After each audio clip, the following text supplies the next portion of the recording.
네, 반갑습니다. 부동산 굿즈 전해드리는 부동산 이야기. 오늘 전세 시장, 매매 시장에 대한 현실적인 그런 내용을 좀 말씀을 드리고자 합니다. 제가 제목으로는 말 못하는 권리, 대부분 호구. 우리나라 부동산, 특히 아파트, 오피스텔, 이런 시장은 뭐냐면, 이게 부동산의 특징하고 달리 시세가 있는 거죠. 일일 물가 뭐 해가지고 물가 뭐냐면 부동산 하나에 딱 그 정해져 있는 부동산이 예외죠. 아파트랑 오피스텔이.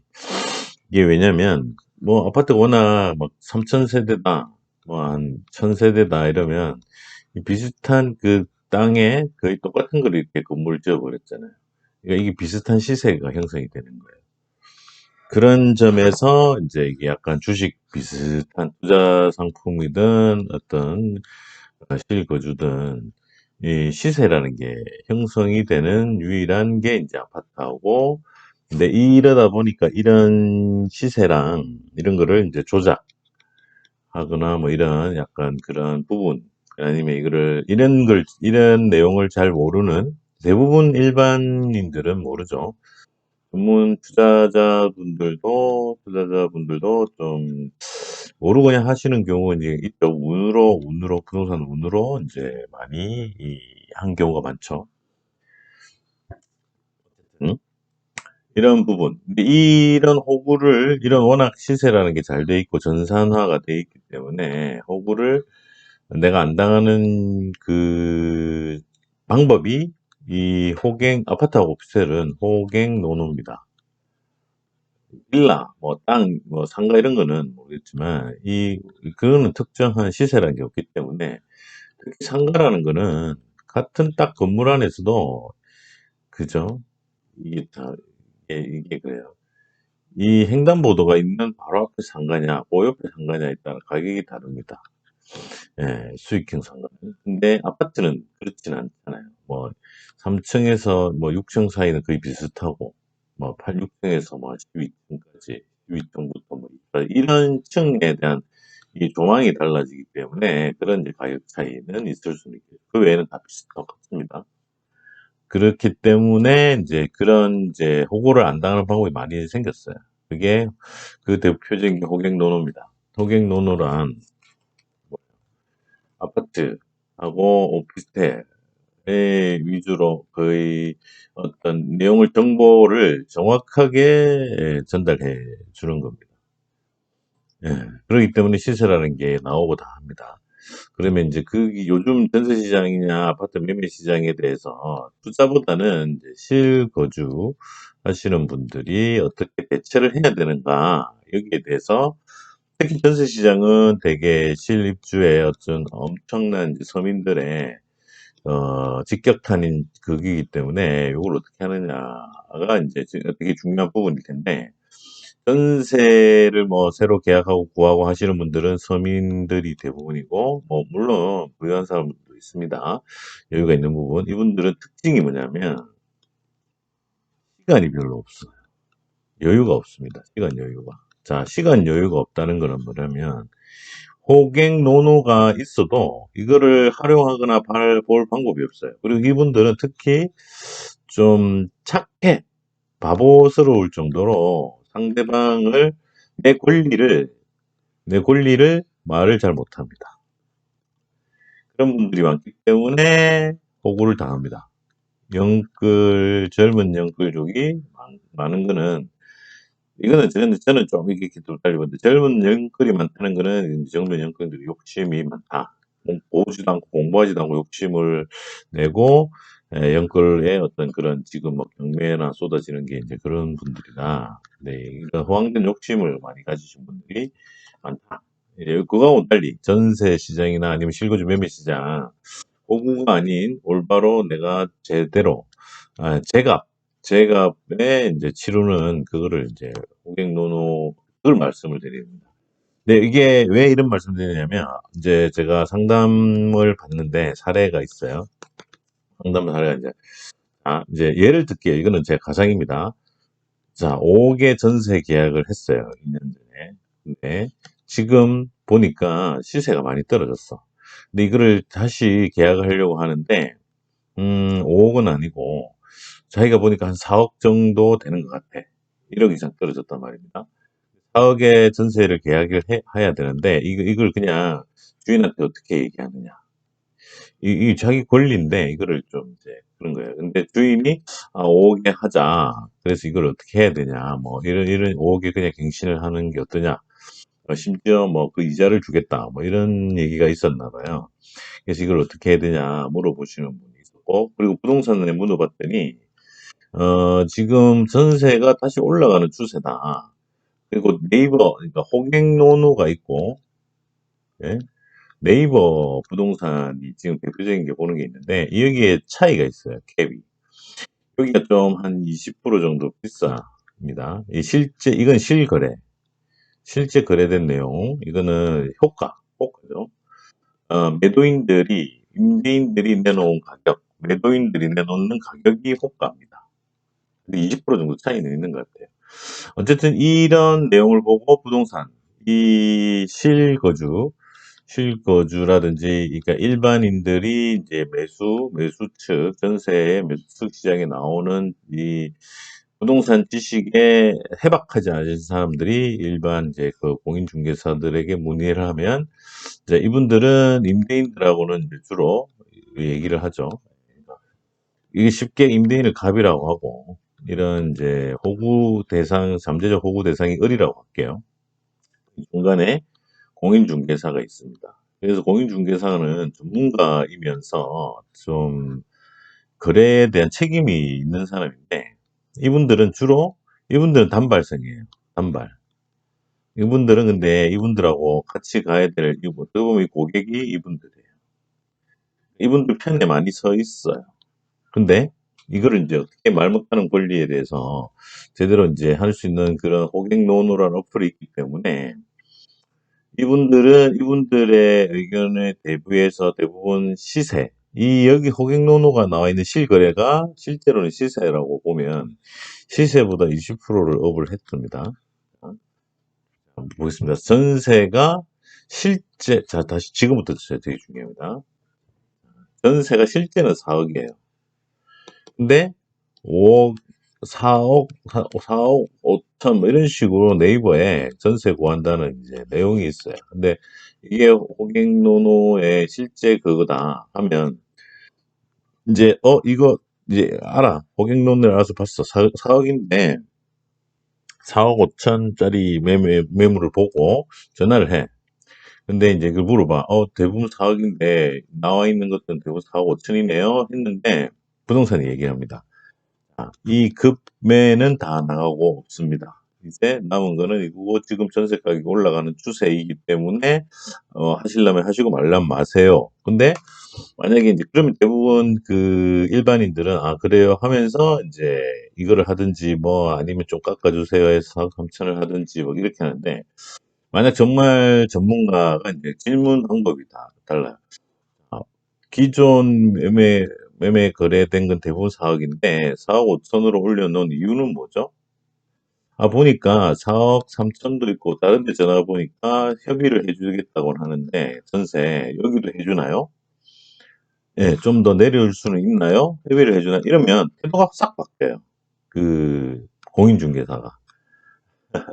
왜냐면 다른 데서 이 손님이, 자, 부동산은 거래를 해야지 수수료가 발생되는 겁니다. 근데 전세 시장이든 매매 시장이든 어떤 사람이 나왔어.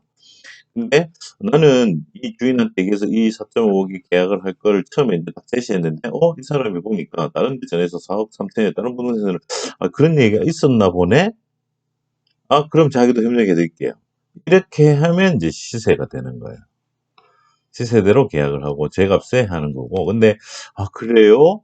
공인중개사 말에 휘둘리면 이제 호구가 되는 겁니다. 그리고 이상하다 하는 분이 있으면 권리를 당당히, 자, 이렇게 보면 돼요. 근데 제가 겪은 게, 어떤 분이 그러더라고요. 제가 전화를 했는데 부동산에 이렇게 똑같은 이런 유로 얘기를 해요. 뭐 올라가네, 금매가 다 사라졌네. 네. 그래서 그 부분이 맞나요? 뭐 이렇게 물어. 그리고 기존 이제 갱신했는데 기존에 5억을 계약했어. 이분 대출 받아가지고 5억을 했는데 4억으로 떨어진 사람인데 자기도 빨리 그 대출 갚고 하고 싶은데 이분이 그렇게 얘기해요. 근데 제가 그래서 그 주인한테 가격을 떨어뜨리는 방법을 그런 식으로 하든지 아니면 다른 데 가라고 다른 그 4억이든 실제 매물로 나와 있는 그런 식으로 옮겨라 이사를 해라 라고 얘기를 드렸습니다. 이건 또 제가 말씀을 또 추가로 드리자면 하여튼 이런 식으로 하면 됩니다. 이제 공인중개사들 실제로 그래서 지금 요즘 뉴스에 뭐 전세값이 오른다 뭐 매매가격이 바닥을 쳤다 하는데 다 이런 내용입니다. 대부분 보니까 맞아요. 저기 제가 상담을 신청하신 분들은 이제 그 부동산 공인중개사에 공인중개사 다 이런 건 아닙니다. 왜냐면 이것도 합니다. 어느 세대가 있어요. 그게 공인중개사가 독점을 한 군데가 있는 게 아니고 한 적어도 5군데 정도가 있어요. 그럼 여기다가 제일 그 매수점 내한테 유리한 내용을 적은 공인중개사한테 물어봐 정보를 얻어요.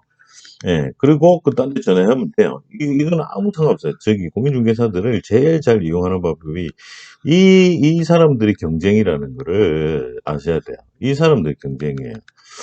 부동산이 뭐 만약에 내가 여기 하나는 4억에 나와 있고 하나는 4억 5천, 뭐 5억에 이렇게 나와 있다 칠게요. 전세가. 근데 이 부동산에서는 이것만 가지고 있고 이거 안 가지고 있다 이게 아닙니다. 공인중개사들은 저도 와이프 공인중개사입니다. 공유를 하기 때문에 자기 손님을 만들어서 어쨌든 4억짜리를 가져와요. 그게 시세가 형성이 되고 하는 거거든요. 그러니까 공인중개사한테 여러 군데 전화해서 나에게 제일 맞는 처음에 한 번 전화했다고 이게 아닌가가 아니고 자 정말 그 공인중개사를 배려했는데 여러분들은 호구당하는 겁니다. 그러니까 공인중개사를 배려하는 게 아니고 나에게 맞는 올바른 정확하게 나에게 제일 최적의 솔루션을 주는 공인중개사를 찾는 방법인 거예요. 그러니까 권리를 말 못하는 게 아니고 당당하게 그 얘기를 하시면 돼요. 아무 상관없습니다. 그런 식으로 해서 이 기존에 이제 상담이 공인중개사에 휘둘리느냐 아니면 제가 똑같이 그 전세 시장에 전화해서 얘기했더니 대부분 저도 한번 맞춰 드릴게요. 이렇게 나왔습니다. 4억에. 자, 그리고 자, 5억이잖아요. 근데 시세가 4억으로 떨어졌어.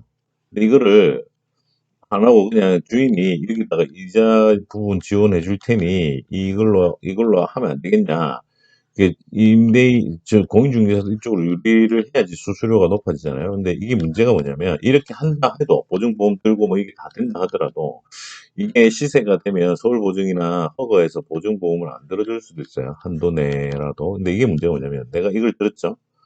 자, 이거 2년 뒤 다시 나갈 때 이게 만약에 3.5억으로 떨어졌다고 시세가. 그러면 이 집 임대인이 5억으로 계약했는데 시세가 3.5억까지 떨어졌어요. 만약에. 그러면 1억 5천을 현금을 준비해서 돌려줘야 되는데 이 집주인이 1억도 못 돌려주는데 1억 5천을 2년 뒤라고 돌려줄 가능성이 얼마나 있을까요? 그러니까 이런 위험이 있어요. 그러면 그럼 보증보험 들어서 뭐 돌려받고 하면 되지. 이게 보증보험 돌려받고 하는데도 한 두세 달 걸리는 걸로 알고 있습니다. 그럼 내가 다음 이전해야 되는 여기에 문제가 차질이 생겨요. 전세 시장은 특히 들어오고 나가야 돼요. 요걸 잘 타이밍을 맞춰요. 그래서 이거는 시세에 들어가야 돼요. 이게 공인중개사나 다른 사람들이 이 시장 자체를 자꾸 억지로 인위적으로 하면 깡통 전세고 전세 사기라는 수치로 나와요. 현실에 맞게 시장을 조정을 많이 해야 돼요. 들어와서 자 집주인이 전세금 만약에 10억짜리 전세인데 10억을 다 가지고 있는 집주인은 그렇게 많지가 않습니다. 받아서 줘야 돼요. 5억짜리가 4억이 됐어요. 그럼 빨리 그 4억 시세에 맞춰야 돼요.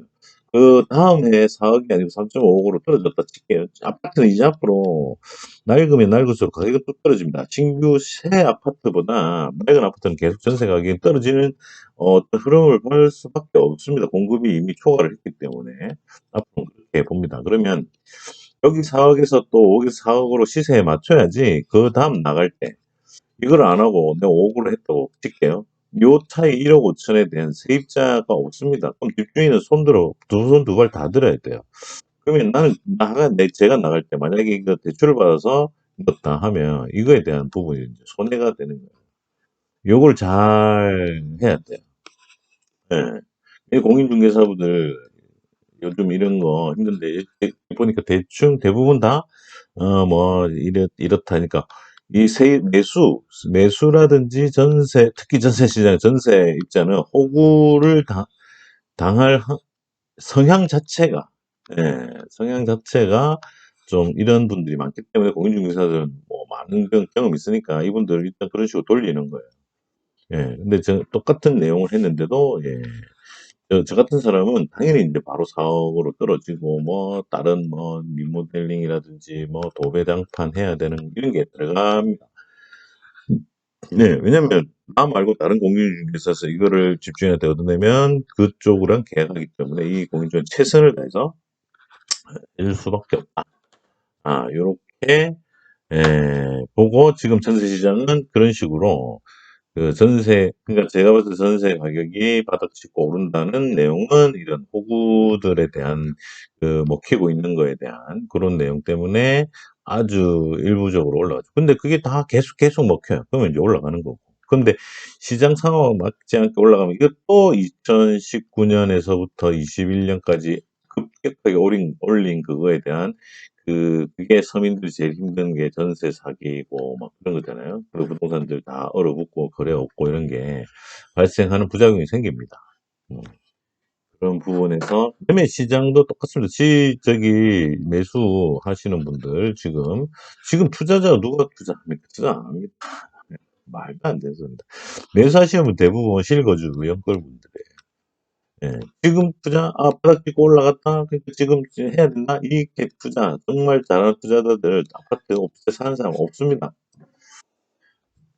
자, 오피스텔 저는 사라고 추천하고 사라고 말씀 많이 드는데, 빌라는 또 다음에 이렇게 만들었죠. 오피스텔, 바닥, 진짜 바닥이라는 숫자는 월세나 임대 수익이라는 게 계산이 됩니다, 계산. 예, 그런 거 말고는 안 되고, 이거 계산이 되는 경우는 월세 70이에요. 근데 매매가가 8천, 9천, 뭐 1억 이하야. 이런 거는 당연히 매수해야 되는 거죠. 이런 식으로 해서 시세 조정인지 뭔지 하여튼 하고는 있습니다. 그러니까 그 사례를 보면 제가 보시면 이게 마포에 있는 이제 아파트인데 보시면 보세요. 매매가 실제 거래되는 내용들이잖아요. 그리고 이거고 그다음에 지금 그 나와 있는 금액 부동산의 호가로 나와 있는 게 자, 6억 8천에서 11억, 13억에서 19억이잖아요. 자, 보세요. 고객로 17, 자, 10 전세는 4억에서 6억입니다. 아까 얼마였죠? 5억에서 7억이었나? 벌써 2억 차이 나죠? 매매가도 12억이죠. 아까 13억에서 17억인가? 예, 17억이 아닌가? 볼게요. 매매가가 19억, 13억에서 19억. 자, 아까 호가 매매 13에서 19억인데, 호가가 지금 실제로 그런 게 17억이 최고고, 제일 낮은 게 10억이죠. 그 차이가 벌써 3억, 2억, 이렇게 차이가 나는 거죠. 3억 차이가 납니다. 이거를, 이제 호가. 자, 정확하게 말씀드리면 네이버는 호가입니다. 호가가 뭐냐. 팔고 싶은 분들의 희망 가격이고, 그러면 기존에 이거는 뭐냐. 이 거래 자체가 어떻게 보면 명건이나 호구보다는, 매수하는 분들이 그래도 좀 아시는 분들이 그 가격대로 사는 게 이 정도입니다. 협의해서. 예. 이렇게 보시면 되겠습니다. 오늘 이렇게 제가 실제 상담한 내용 중에 예, 예. 최근 좀 했던 전세 매매 시장에서 어떤 가격 책정하는 거나 공인중개사 부동산 연락하면서 뭐 이런저런 얘기 그리고 실제 그것 때문에 힘들어 하시는 분에 제가 직접 전화를 해서 뭐 그런 것도 봐드리기는 했습니다. 거기에 대한 내용을 간략하게 말씀을 드리고 오픈 채팅방 1대1 채팅 들어오시면 채팅방에 마루공인이나 부동산 궁금해 2 궁금해 1은 이미 300명 다 꽉 찼습니다. 더 이상 안 들어오고 2를 이용해 주시면 됩니다. 감사합니다. 오늘 여기까지 하겠습니다.